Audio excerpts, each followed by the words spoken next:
All right, good evening. Today is Monday, April 22nd, 2019. Happy Earth Day. Welcome to the Sweet Talk. I am your host, Kim Mattina. I am a Google certified trainer and a gold product expert in the Google for Education, CS First, and Jamboard Help forums. And today I have on my show Mr. Brian Tupper, and he is the founder of the Kindness School. And I really think that this topic is very, very important, especially in today's society. As educators, we try to lead by example and be a good role model for our students. And I think that this topic is priceless. So, welcome to the show, Brian. Why don't you introduce yourself? Thank you very much. My name is Brian Tupper. I'm recently retired from the classroom after 18 years of duty. As I've always said, it's an honor and a privilege to be a teacher. But I had to, I see this major shift happening in education from this traditional style of learning into the the online style of teaching. And I've had to live that transformation. It's been it's a huge learning experience and a huge learning curve that I'm still on, learning every day and sharing what I've been able to learn with other teachers and with other parents and students. And it's been a blessing, and it's really kind of an exciting journey, and I'm happy to share it with you. And yes, first thing I want to say is Happy Earth Day, Mary. That is an important day, especially for kids, because this is such an important time in our Earth's history, and it's these kids that need to make that change. And just randomly, like I was reading earlier today, right when I woke up for this interview, like on somebody had retweeted a NPR host that said 4 to 5 teachers don't teach climate science, but their parents wish they did. And 25% of what I'm going to be doing will be climate science, because I've always noticed there's not a real big curriculum out there for climate science for teachers. And Yeah, that's true. I mean, you're right about that. This generation's going to be here after we pass, and they need to nurture our earth. So that's why it's important to be aware of, greener technology and greener living and they are on the forefront of that. They are fighting for it. Like there's a story that I'm going to be posting soon onto Kindness Generation, the online multilingual textbook I've been creating, that has to deal with the kids who are like suing the government. And it started under the Obama administration, and it's continued under the Trump administration. It's not political to them. They just want the government to prepare for the climate, for the upcoming changes that are happening, and then protecting their future. And they're not, but you see the power in these kids. It's like 21 kids from Oregon who are suing the government, and are winning. Like their case keeps going up and up and up through the court system. And I've been following that story since about 2015, and I'm hoping to share it with everybody soon. So that's one of the lessons that I have in development. Another one being like on climate refugees, and how like Kiribati is help, and Newsela, it's a country in Oceania that is migrating with dignity because their country is going to be underwater soon. Like crazy stories that are happening that that we can really help share with these kids. And these are global thinkers, and they know that there's an issue, and they're not ignoring it. Like, well, knowledge is power, right? That's why and making people aware of the issues that aren't in the region is important, and that's what makes people have a common experience, or a common cause, because people they want to help. Yeah, and that's such an important thing. Like, and I love that you said the knowledge is power, because this what I've been really trying to do with to help spread this message is by creating this online interactive multilingual textbook to share with teachers and to share with students.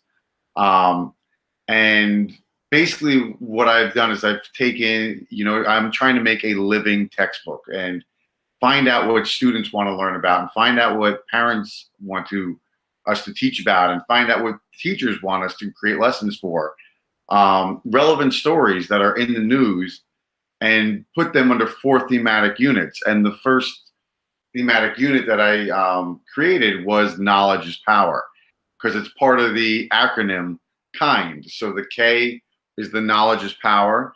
The I thematic unit is about inspiring others and finding positive stories of people in the news who are doing really great things, and helping each other and helping humanity. And the N is never give up, and these are stories of perseverance. Like there's one I just completed on the Thailand cave rescue and Malala.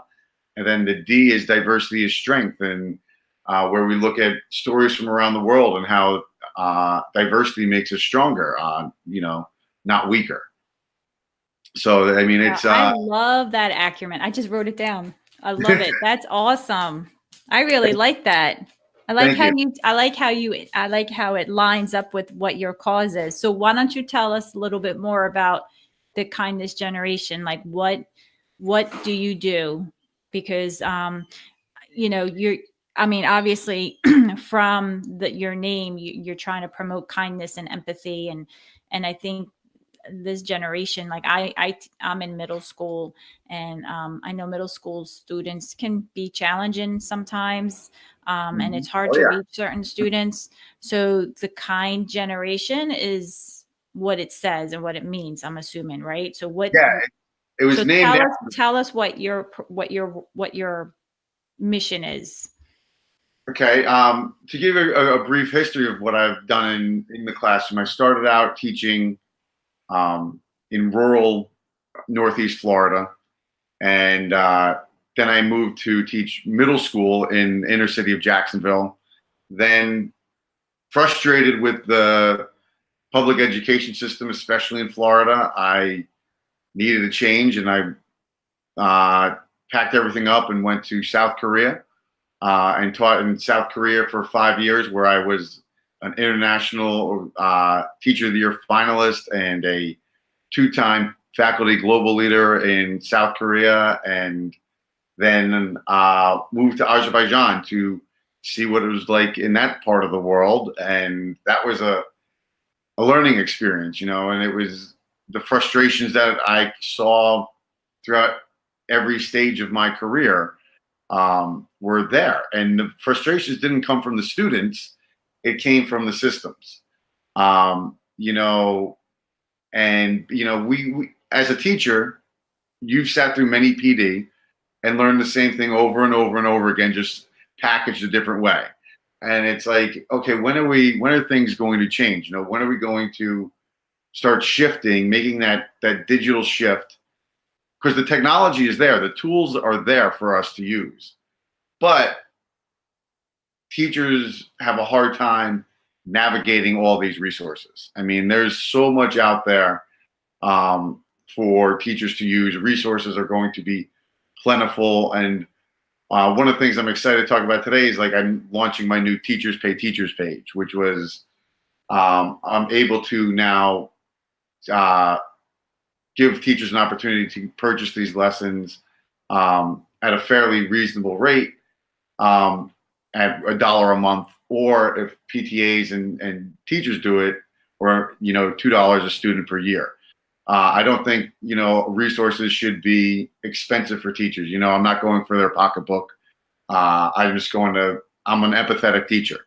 I know that we have days where we're not at our best. Like, it just happens. We're people. We're normal people. There are days when your kids get sick. Now I don't have kids, but I know people who do. As a teacher, I'm an uncle, but I mean, I see what happens a lot. That all of a sudden there's an assembly, or there's something that unexpected that happens, and your days get thrown off a bit. And sometimes teachers are left scrambling. And one of the always things, well, what go to teachers pay teachers? Everybody's like, teachers pay teachers. And it's a great platform of sharing resources. But one of the things I always noticed is a lot of times you can download it, but then you got to go wait online for the printed out, and then you got to go and wait and copy it. And I mean, the battle that I had with the copy machine in Azerbaijan caused me to retire. I'm convinced it was my mortal enemy. And I was like, I want to be able to give teachers an opportunity to be able to download and start a lesson in seconds, have it be integrated with technology and fun activities and ELA and reach English language learning students, because all the lessons will be translated into Spanish, Korean, Mandarin, and Thai to go along with the English. Everything's done in English, but to give those kids, those English language learners, a little bit of a head start, because I always found teaching English language learners overseas that a lot of the time they didn't know what I was asking them to do. They didn't understand the direction. So I just wanted to give them an easier opportunity to. Well, you want to make them be on the same playing level as English learners. That's all. So that's awesome that you did that, because I know, we have other tools out there that translate, like Google Translate, and there's other tools that use different languages. But sometimes as a teacher, that English is my first language, I don't know if it's really translating accurately. Yeah. So you're the teacher, you're not on the same playing field as the students. So that's great that workflow is already done, that I can rely on that resource 100%, that it's accurate. So that's awesome that you did that. I have a translating team. Like I have Dolly who does and she's from Venezuela, and she does the Spanish version, and everything's human translated. Kim does my Chinese versions. I've had my Korean students do the Korean versions. Kim does the Chinese, and I have Katila who does the Thai version. So everything is done by human hand, Yeah, that's awesome. So I mean, it's been, that's kind of like trying to get the whole startup going, and because if you're going to release a product, I want it to be something that is, unique and unlike anything out there right now. So your resources are on Teachers Pay Teachers. There's Teachers Pay Teachers under the Kindest School, or they could just go to the Kindest School, because it kind of just directs you to my website, because the lessons are hosted on Nearpod. But where I store them in the library, which is on teachable.com, which is an online learning platform. So it's kind of like I use 3 different technologies that I've learned about to try and share this message about kindness. And that's really what the whole Kindest School and Kindest Generation is taking everything that I've learned over the past couple of years. And the SAMR model, I want to live on that R. That R means, you couldn't do this 5 years ago. And there was no way that I could have started this school with the technology out there that it would have been impossible. But nowadays, with the new technology that's happening and this monumental shift in online learning, there's endless possibilities, and it's exciting. It's a really exciting time. I'm actually meeting in 2 days with with Advanced ED, the accreditation agency, education credit agency, for the 3rd time. And this time we'll be talking about graduation requirements. And if that goes all well, that's the big one. If I can offer basically a private, international, accredited virtual school, that's going to be. That's awesome. That's what I want to do, and give it to everybody. Break down take government out of the equation. One of the things I learned about is private schools don't have to follow state standards. They don't have to follow standardized testing schedules legally. Like, They so I'm don't like, have to take the standardized test. yeah, they don't have to do that. It's just like another advantage, that Yeah. of being wealthy and getting that. So if I make an affordable private school and say, here we go, we don't have to do this, but here's what we can focus on. We can focus on service. We can focus on growth mindset. We can focus on learning new things and making and challenging these kids and becoming facilitators of learning, which is what in later on in teaching I really became. I was like, here, you like this, go over here. You like this, go over here. And I can Yeah. do You that. became like a facilitator at that point. Yeah, and when that was the advantage of working in that one-to-one class environment. When I came over to Korea, I went from having 4 computers that were like Windows XP in my in my room to every kid having a MacBook Pro in their room, and what a huge advantage that is. And that these kids, and I call the textbook the kindest generation because it's named after these kids. They're such an empathetic. Research shows that this group of children is so much more empathetic. They don't care what gender you are, what race you are. They don't care anything about like who They're you more like. accepting. Yeah, they're much more tolerant than their older generations. And you have these older generations, looking at them and being like, they don't know what they're doing. They're always on their screen. They're addicted to their screen. And I'm like, you know what? You started that. So let's not let's not blame them because you handed them a screen, when you were tired and they were 2, and they sat there and they started learning from it. Like they were learning from a supercomputer. They have that advantage that they walk around with a supercomputer in their pocket where we had to go and wait for the Apple II, Apple IIe, like Yeah. we lose that kind of nostalgia of growing up, like we think they should do it the same way we did, but the world is a much They're different not place. plugged the same way as us.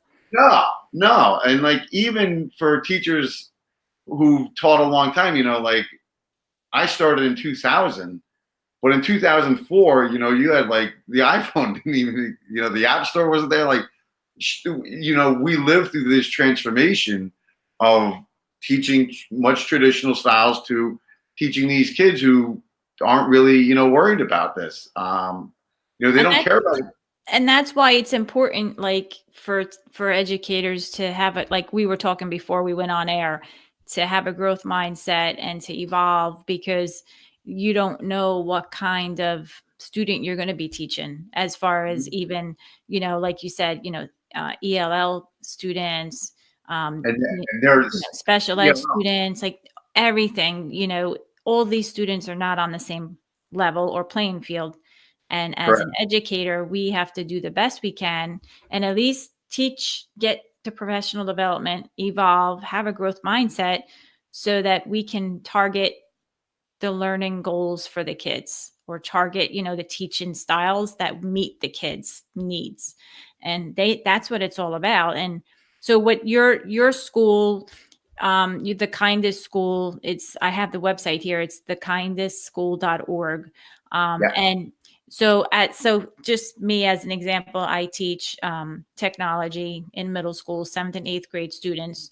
And if I wanted to get a lesson to align with ELA, just say for digital citizenship, or teaching empathy, because I know like a lot of schools, they teach, they actually have, well, I can't say a lot of schools, 2 schools that I know about that my last school and my current school, they had like character education curriculum, and they teach how to be kind and how to be empathetic and how you should listen, and basic things that this generation kind of might need nurturing with that. I And totally agree. so they get a second or an additional curriculum for that, and they have like a class period, I don't know how many times a week, that they just focus on that for like maybe 45 minutes or a half hour. So that's its own curriculum, but I mean, you can take any content and align it with ELA and different things. But what does your school, like if I wanted to take a lesson from to just say teachers pay teachers, Okay. um, and align it. I know you do multilingual, which is awesome. But if I wanted to take it and align it with ELA, and have the students maybe create a video or And like so, a reenactment or something like that, yeah. according to your lesson, where can I go to find all that? Like, where can I go and find your resource? Okay. So at thekindestschool.org or at the Teachers Pay Teachers page for the kindest school, it'll bring you to basically kindest generation in the classroom. Now, kindest generation in the classroom is again for a. Well, I'm going to share my screen, Brian, so you can walk me through it. So Okay. I'm going to go, I'm at thekindestschool.org. Let me share my screen here. So you can kind of walk me through it. Can you see my screen? I can. Yeah. Okay. So I'm at thekindestschool.org.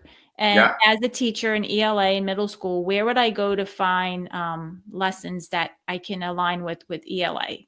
Okay. So if you go down to, if you want to learn more about see the video and the course catalog that explains a little bit more of it, you can click about learn about the kindest school. But if you want to get to the resources, well, let's click there. Then let's click the learn about the kindest school so I can um, explain to you. This is like a 3-minute video Okay. that will explain what we try and do with Kindest Generation, which is kind of our online textbook that we use. The Kindest School course catalog and the video, the CV, that's just a little bit about me, different things in the news, some articles that have been written, and different podcasts. And then you'll find there's also free posters that teachers can download for the classroom. And this really came from, and then this right here is the partnership. So if you're in the PTA, like I charge $1 a month for teachers or for students at home. But if the PTA gets involved, then I charge $1 or $2 per year per student. So to try and, and then I would give that resource for them at home, for a nice summer learning program, or they can also get it for the teachers because I know the budget constraints aren't going to, Yeah, it's hard to get sometimes it's something hard. approved on budget. Yeah, sometimes that's the biggest obstacle Yeah. sometimes. But if you go look at Kindness Generation in the classroom, Oh, which right is, here. Okay. yep, click on there. And again, you'll scroll down and you'll see the class curriculum. Okay. So Okay. if you see there's growth mindset, there's a world of wonders, there's the kindest people, Malala. And then if you click the little arrow button down there, the one that points down, you'll see the diversity of strength. So you can choose. So just to look at all those lessons real quick. So these are the ones that are live right now. There's still countless others that are in development that have yet to be translated, that have yet to go through all like lessons that I've used that I just have to pretty up basically, but Yeah. make sure that the logos look nice. And but if you click on that growth mindset one, we can click through one of those lessons to see what it kind of entails. So if you go down, scroll down just a little bit more, you'll be able to see where it says download this lesson into your Nearpod library. Yeah. If you click on that, it will bring it to you. If you have a Nearpod account, it'll tell you to log in, and then you click on it, and you can download the lesson and have it in your library ready to go within minutes, within Okay. seconds, literally. And then at that point, the You can launch it. teacher has it and Yep. can distribute it as or They can use it they as own they it. see fit. They can change it. They can add things. They can take things out. They can do whatever they like. But if you want to preview it, I can show you and walk you through what the lesson would look like. Is there any like assessments or stop, Oh yeah, absolutely. This stop is and all ask interactive. questions Yep. in here or? So yeah, oh yeah. Wait, are you familiar with Nearpod? Yeah, I mean, I don't use it, but I've heard of it before. Don't Yeah, really use it. that's usually what a lot of people will tell me about it. Like I've heard of it, but I'm not really sure. So each lesson begins with the standards, and then it comes with the objectives, and then it's a slideshow that you'll see. And if you scroll down, or if you click to the 2 or the 3 or the 4, so you'll see it in Spanish, Oh, okay. in Korean, you see it in Mandarin Chinese, and then you'll see it in Thai. Thai basically because I'm based out of Thailand and I'm trying to get it. I'm working with individuals here and trying to bring this into classrooms around around Thailand. So which is a fun journey that I'm on right now. So the vocabulary starts out.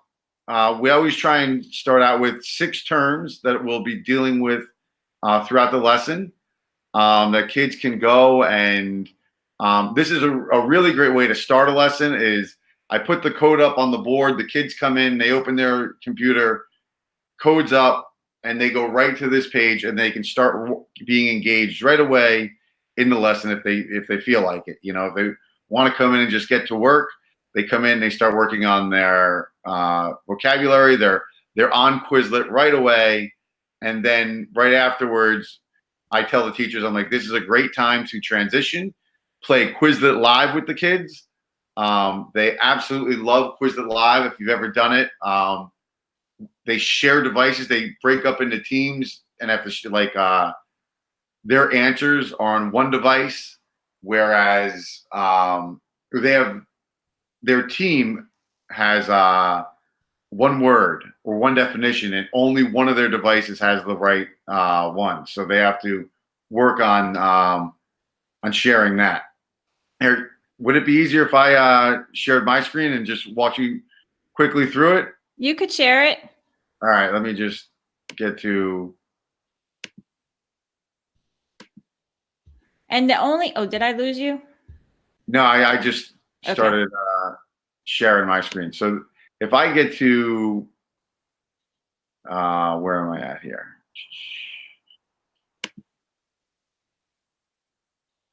If I get to get them going with the Quizlet Live, they are always engaged and they're up around, and you know they really love that, you know, playing the game and cooperating with each other and competing against each other.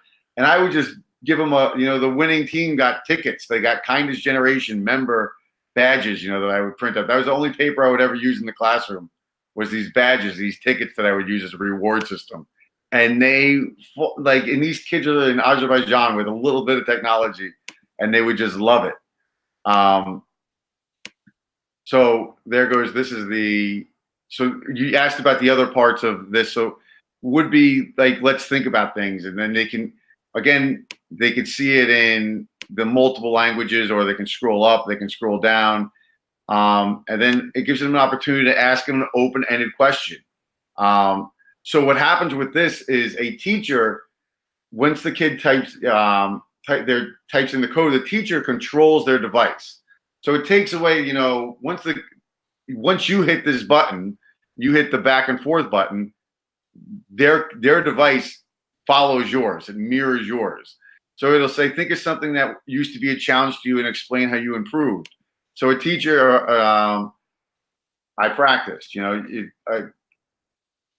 they could just do that, or they could put a complete sentence or anything like that, and they would hit submit, and that answer comes right to you on the screen as a teacher. So you get assessment in real time with these kids. You could be like, hey, you didn't capitalize that sentence, or could you have elaborated? Or if kids are really way off, it gives you that automatic reteachable moment. Like you can go up to that kid and help them understand what they're doing.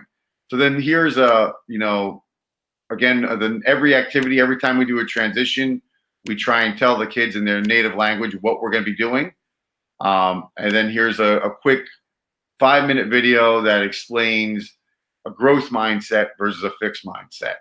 And after we do that video, we reflect on it. So I try and break it up so that each activity is usually about 5 to 10 minutes long to keep with that, keep kids interested, keep them moving, keep the lesson moving along at a pretty even and steady pace. So this would be like describe Jay's attitude. He has a fixed mindset. Next question would be about the girl, how Anne does things differently than Jay do their mindsets. Because in the video, Anne practices things. She fails and gets up and, gets the support of others and doesn't worry about her past accomplishments, where Jay does, the typical past and or fixed versus growth mindset. But you asked about how do we bring ELA into it.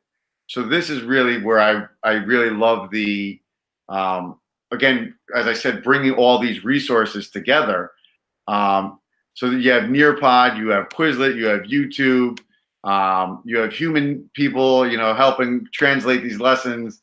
And then there's, the growth mindset one doesn't have the Newsela article. I'll go to one that. Okay, Newsela. So you kind of mashed a lot of apps into here. Yeah. Oh, yeah. It's a whole bunch of apps put into one, like just trying to help people. So this one was the reading one. So it was, how do we read an infographic? So if they don't have a Newsela article, I try and put an infographic in there because I want kids, infographics are very, very important for kids to get a lot of information across. You have a self-graded quiz, which I'm just guessing real quick to get through just to show you how it looks for the kids on their end. And the teachers get all this data as the kids are answering delivered right to them.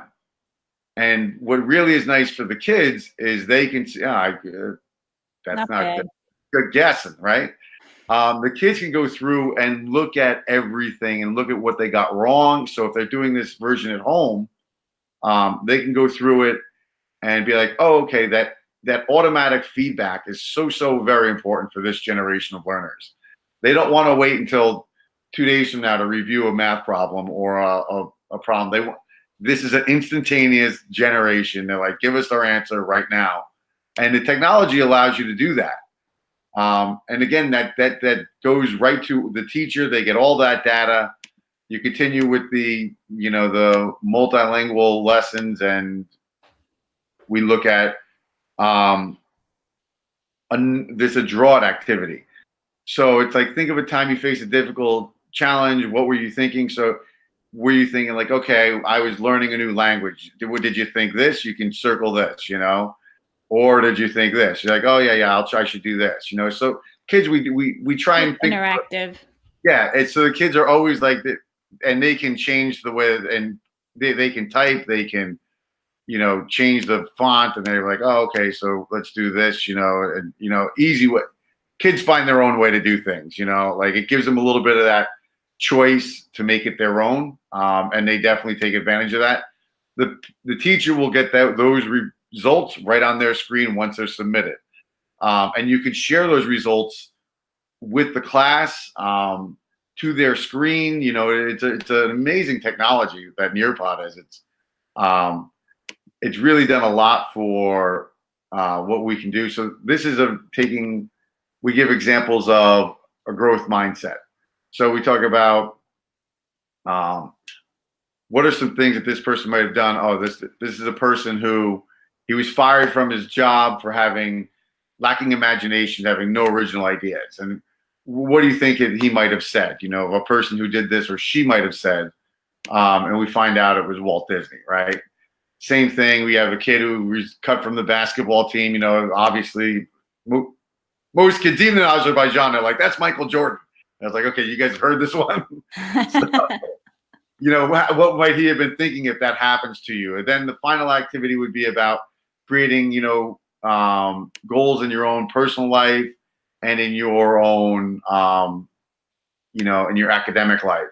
So and then you take a poll, and you get these results right away. You could say I have a fixed mindset, or a growth mindset, and then you share that poll information with your students. And here's where the cool part is. This is something that I've always thought was important for kids, is trying to, if you learn something, and you were like, I want to go learn more, I wanted to give them resources to do that. So at the bottom, like, there's always going to be what can you learn more? So here's like links to Khan Academy, and then here's link to the growth mindset from Class Dojo, their growth mindset activities, and growth mindset activities from Train Ugly, which is more for middle schoolers and athletes. Another video on growth, on the difference of the mindsets, and a Kahoot quiz that they could take. And then that's just, different things that they wanted to go and learn, if they were interested. Here's just more opportunity to go and learn about these types of opportunities. And this is K-12, right?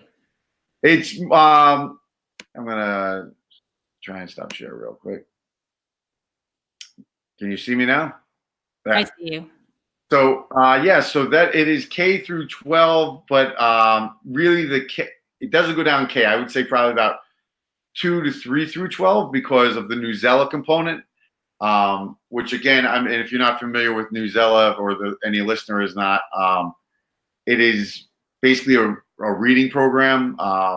They give you current events, they give you historical biographies, anything you want the kids can search. Is a massive library, and they can read any nonfiction article at 5 different reading levels. Yeah, so Newsela is really powerful. Like, on like a wonder of wonders, because I'm doing a novel wonder study on wonder.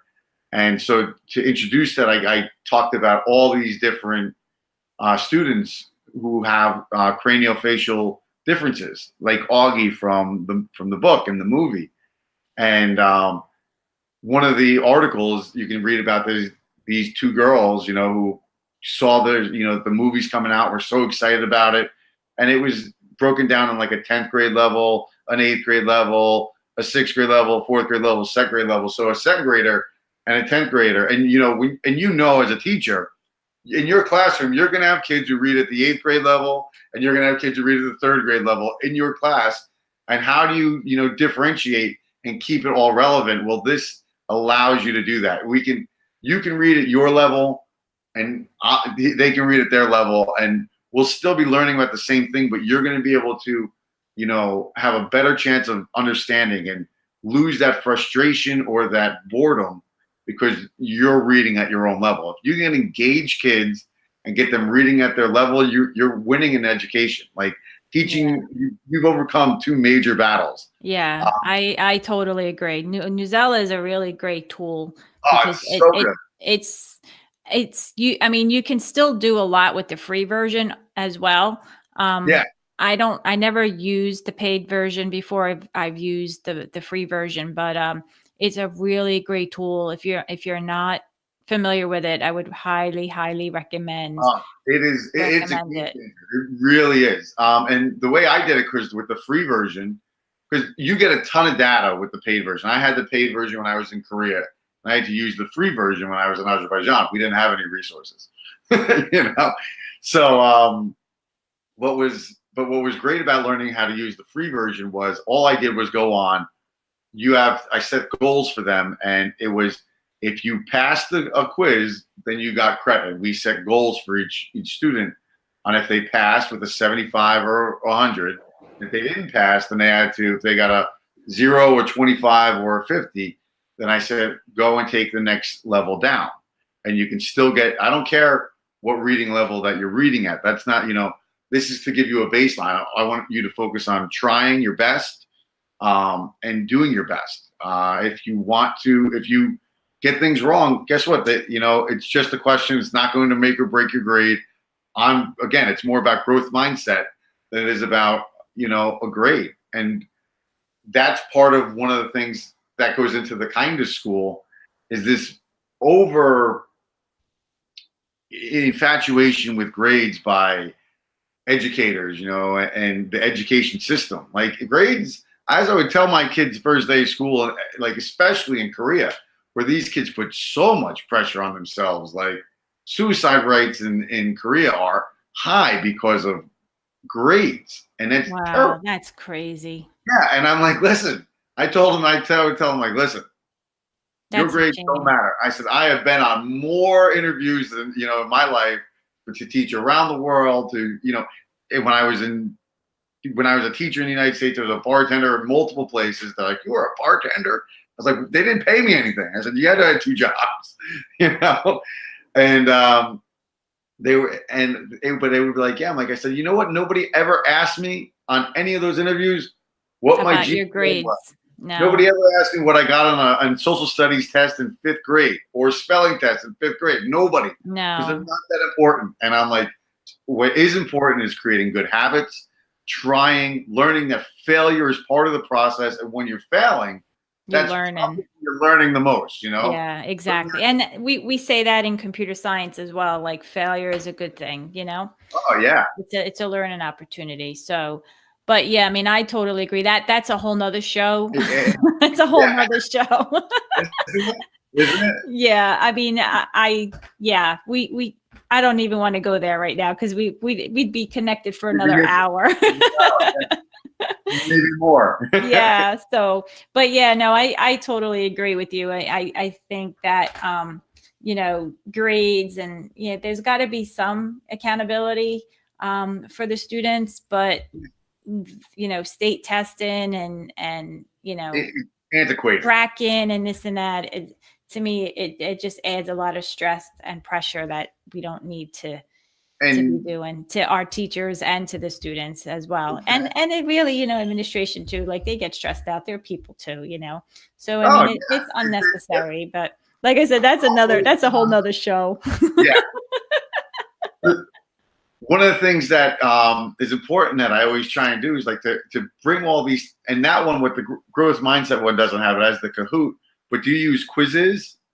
I heard of quizzes. I never used it. Quizzes is kind of like a combination of like Quizlet Live and Kahoot, except it's more individual. So they get their own quiz, and then all their names are up on the board, and they can see like how they're doing and competing against each other, trying to do their best. They get points for like time and all that kind of stuff, but they get more points if they get it right. Yeah. You know.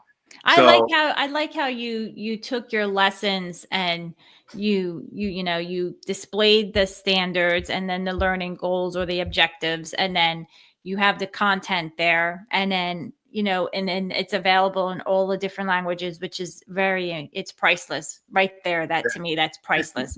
And then it's just like everything had a nice flow to it, which I think it's laid out, it's organized nicely. I don't think teachers would have a hard time navigating through it because it's right there. And the yeah, nice thing about it is you just download it and it's all done. Like you don't need to get your tech department involved. You don't have to, do anything. The only thing you really need is a Nearpod account, right? yeah. The only thing you need is a Nearpod account, and a lot of schools have Nearpod accounts. And if you have like a school district account, then because all these features use the gold features, I'm not associated with Nearpod.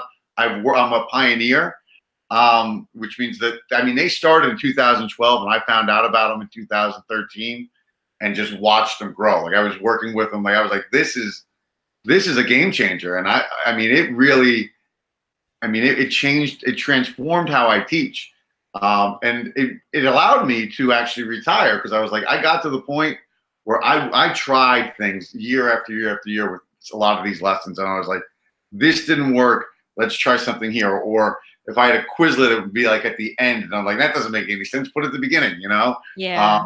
And just finding that workflow that really worked and that really kids responded to.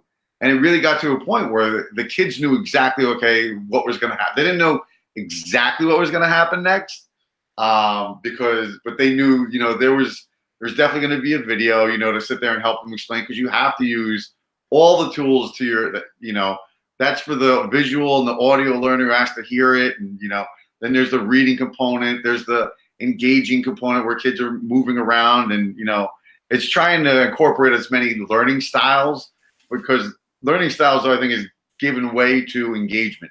If kids are engaged, then they're going to be interested. Then they're going to be learning. Yeah. If they're bored, they're not Yeah, going they're to. done. Yeah, they That's shut why down. yeah. So I like to have like the little Quizlet live game in the beginning. So they're up and they're and they're into the lesson. They're talking to each other. And then at the end, they know that there's going to be a review game. So like they have these 2 points of like that they know that there's going to be a fun game that they're going to be able to play. And they really look forward to those. Yeah, And I if know like with what at my old school, they didn't have anything like that. They had more um they had a CD. We put the CD in, they watched the videos, and then you're making copies of the worksheets, which is totally not digital. yeah, And you're not really checking for understanding unless it's a whole group discussion. There's nothing personal about it, and you're not targeting any multiple ELL learners or anything like that. It's you're tiered all the same. With this is nice because you're targeting different languages, and you're smashing the apps, which is helping you differentiate, which is nice. So you're really targeting, everyone in the classroom, which is really what you're supposed to do. It's nice to and, see that it's all laid out like that. and I'm so glad to hear you say it because I'm like it's literally what I've been trying to do for years. Like I'm like, we all get observed. Every year we get observed, and what the principals are looking for: are you reaching your ELL students? Are your kids engaged? Are you using IT in the classroom?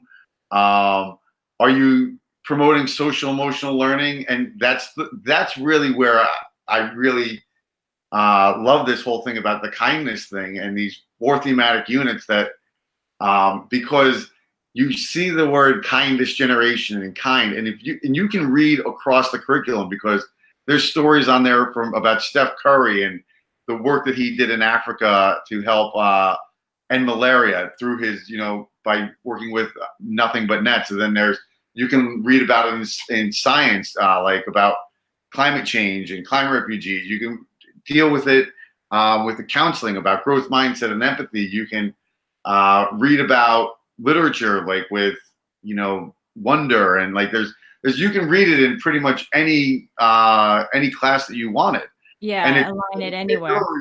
what I really the goal is, if a kid knows, okay, we're going to do a kindness generation lesson, they know that how the setup's going to work. Okay, we're going to have Quizlet at the beginning, and we're going to have a Newsela article, and we're going to they're kind of familiar with a familiarity with kids goes a long way. Yeah, As definitely. long as my kids, they love these lessons. I mean, they would come in Azerbaijan, they would be like, "You're my favorite teacher because you at least do fun things with us." And I'm Oh, like, really, really quick question. How long does one lesson take? Is they it can like a anywhere 40-minute class period or? 45 minutes to an hour and a half, depending on how you want to. If you want to do the reading outside of class, which I've done before, have them come in and having read it. Or if we wanted to read it in class, I pick a level that I think is kind of right in the middle for them, and we'll do like a group reading, or I've had kids read it to each other, because with Nearpod you can have the kids work alone, or a lot of times, especially with these lessons, I would partner them up in a 2-to-1 device so that they're think pair sharing on every answer and working together. Yeah, So that's a good idea.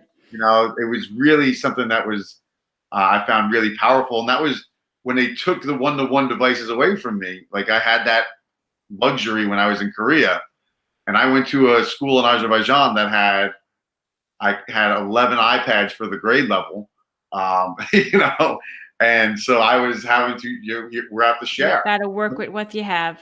Exactly, and it was a Yeah. learning experience for me. Yeah. But But that's really, good that you did have that kind of encounter, because then you were able to even reflect on that experience and try to incorporate some of that, maybe tweak your lesson or whatnot to to include that if you needed to, because some teachers really don't all have technology in their room. So, and they're limited, like they may have to borrow, a cart of Chromebooks or whatnot, or whatever is available, so that's a good point too to bring up as well. Like, so one lesson may not take a typical class period. It may take, 2 days or 3 days because technology may be limited in that class or in that school. So that's a good point too.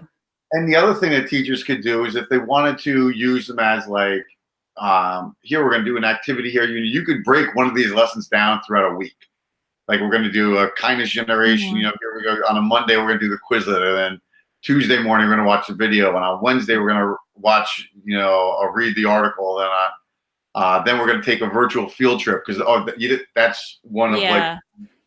using the VR technology, which is if the kids have a tablet, they're like looking around, like, you can take them anywhere, Yeah. there was the Malala one. I get to take them to Swat Valley because I had kids who are like, why would she want to go back to, Pakistan after all that? Because, and then I'm like, well, you want to see what Swat Valley looks like? And it's this beautiful place in Pakistan. Like, oh, I get it. Yeah. Sometimes they have to see it, Yeah. But that's And what it's all about, though, exposing them to these the content, using the technology that we have today, not like when we were reading from textbooks when we were in school. These kids have the opportunity to actually, explore 360-degree yeah, technology using, exactly. AR and VR. I mean, they do. It's just that we need to, educate the The, teachers so the that teachers. we can get these experiences to the students.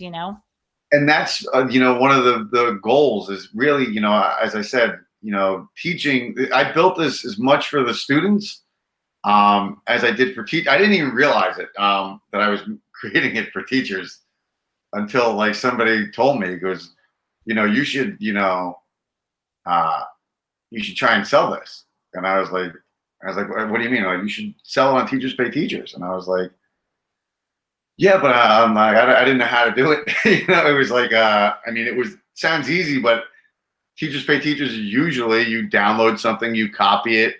I had to go through their marketplace integrity team. They were completely supportive.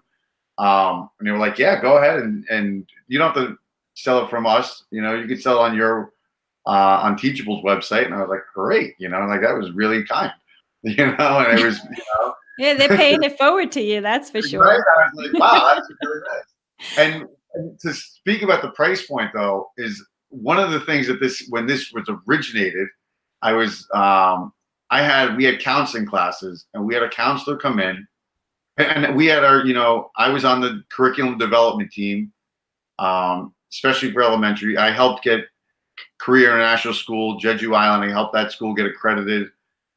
Went through the accreditation process with them. Went through the accreditation process with Azerbaijan, with the Council of International Schools and the Western Association of Schools and Colleges, and sat there through that accreditation process. So I'm like, this isn't that hard to get a school accredited. Like, it's just a lot of paperwork. Yeah.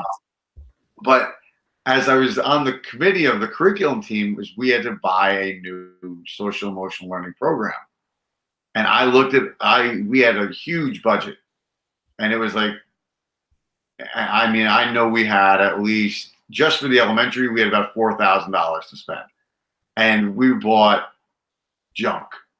I mean, Yeah. it was so bad. Like, I was like, this stuff it's a bunch of worksheets that are sitting in I guarantee you right now, it's the pad of worksheets is sitting in the guidance counselor's office gathering dust. This thing called Kelso's Choice, they're charging $90 for 10 posters, and it was $500 for a bunch of worksheets and a green puppet named Kelso. And the kids didn't connect with it at all. It meant nothing to the kids. Like, it was awful. And I'm like, I realized, I'm like, I'm on the wrong side of education. If they're making all this money off of this nonsense, and I can do it a lot better, Yeah. let me give it a shot.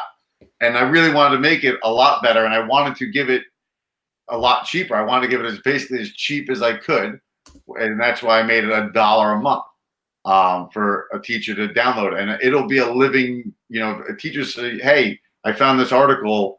dude, can you make a lesson on this for us? And I'm like, yeah, if a kid says something like, hey, can you do a lesson on, like, that's why I've got lessons built, but I'm like, I really want to get responses into, what comes next. Like I have some Earth Day climate science lessons that were set to be released, but I've gotten so sidetracked with the school, getting that up and off the ground and It takes time, though. It takes time. It yeah, takes time, but you got a good foundation here. I like what you demoed. I like your mission. I like your statement. I like what you're trying to do and your cause. I think it's definitely geared more for helping the teacher and making it easy for the teacher to use the resources and interact with the students and keep them engaged. And basically, the most important thing is the content, and you have stuff in there that is meaningful, and the kids can relate to it, and that's a big part of it. So I want to really I kept tweeting out your website as you were talking, because I really think it's important to keep promoting it, because it has a lot of great resources in there. If anybody can look at it and check it out, please do. The website again is thekindestschool.org. Actually, let me share my screen. I'm going to wrap up the show. Okay. So let me share my screen. And here's the website that you can check out. And Brian went through all that before. But if you want to see this episode or past episodes, you can visit my website at thesuitetalk.com, thesweettalk.com. And you can click on the episode page, and you can find all of the past episodes that were recorded, and the show notes here as well. If you'd like to be a guest on my show, you can click on the guest page and fill out this form, and I will get back to you as soon as I can. Another thing here is I created this idea board for Jamboard. It's basically a resource that goes over really what Jamboard is. I collaborated with some of the people on my PLN about this.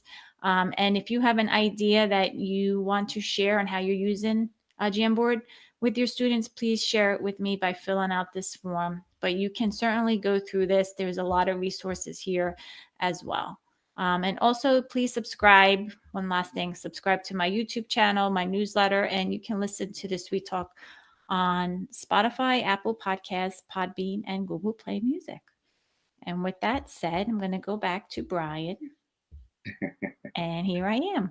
Well, thank you, Brian, for being on today. I really appreciate you spreading your message through my show, and just keep doing what you're doing, because you're making really a difference. Well, I appreciate it. And one of the things that we talked about earlier, but I didn't mention, we did talk about how the Google Suite, plays into it. Like everything that you can easily, once they're downloaded, you can share them on Google Classroom right away. And I think it'd be a great. I always say at the end of the year, it's always your best time to try something, because this is a great time of the year when you have so many assemblies and your schedule is going. It's crazy. Kids have spring fever to really try something new and keep them engaged. And it'd also be something great, if you wanted to assign reading homework or something that over the summer, that there's something that they can do. And they all. The other thing about Nearpod is when you launch a live lesson or a self-paced lesson, every answer that you get is recorded and printable and downloadable, so you have everything right there. You're like, this is done or this wasn't done. So it's this complete transparency with parents. Like you can't be like, kids are just messing around. There's no excuse anymore. No excuses. And they were like, when they found that out, like they were like, oh. Yeah, no, there's no excuse. Your days of and it all came from one last kid. Like when I first started using the Earpod, I had a social studies lesson I was doing the first year I ever started using the Earpod. I had a question up, and only 3 kids had their hand raised. There was no engagement. They were not, and I'm like, why is nobody, paying attention? And they're like, we're just waiting for Jeffrey to answer. He's our go-to guy. And I was like, all right, now, I said, now we're doing everything in Nearpod form, and that's really how they did it. And then they all had to answer and get interactive, and they actually really enjoyed it a lot more, and they were a lot more interactive and a lot more receptive. So yeah, no, I get you. I get you. You know, the technology is just the platform, but the content is what's important. So yeah, and teachers can lead these discussions and take them in any way that they ever want, and like they can, once they own the lessons, once they download them, they can add they can add questions, they can add resources, they can take resources out if they're like, I don't know, but most of these are, you know, as unbiased as you could possibly get. There's no politics, there's no religion, there's no, you know, it's just good stories on inspiring people and important issues that these kids, like climate change and human rights and things that they need to be aware of and deal with in the future. yeah, Their generation, you know, we need to help them as much as we can because they need it, you know. yeah, And I agree. All right, so, well, we're gonna wrap it up. no problem. And with that said, I thank you for being on, and I will be in touch with you. All right, But great. anyway, with my viewers, I thank you for tuning in, and I hope that you visit his website and check out his content. He's got a lot of information in there. Until next time, thank you. Bye. Bye-bye.